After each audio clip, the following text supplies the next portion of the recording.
नवी मुंबईकरांसाठी आता आनंदाची बातमी आहे। नवी मुंबई विमानतळावर आज पहिल्या व्यावसायिक विमानाचं यशस्वी लँडिंग झालंय।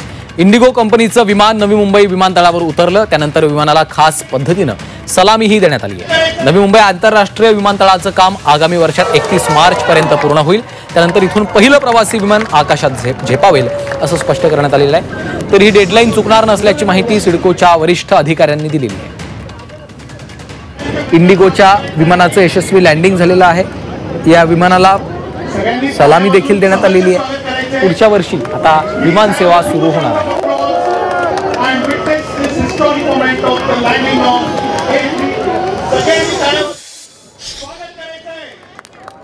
17 अप्रैल का डेट निकल के इसलिए आता है, तो हम 17 अप्रैल को इनॉग्रेशन प्लान कर रहे हैं, पार्शियल इनॉग्रेशन डोमेस्टिक टर्मिनल का। 17 अप्रैल को हम डोमेस्टिक पैसेंजर और कार्गो दोनों की तैयारी कर रहे हैं। इंटरनेशनल जुलाई में होगा।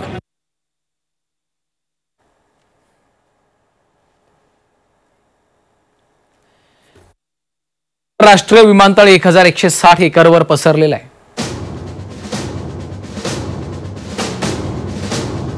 वाढत्या प्रवाशांच्या संख्येमुळे नवी मुंबई विमानतळाची उभारणी केली जात आहे।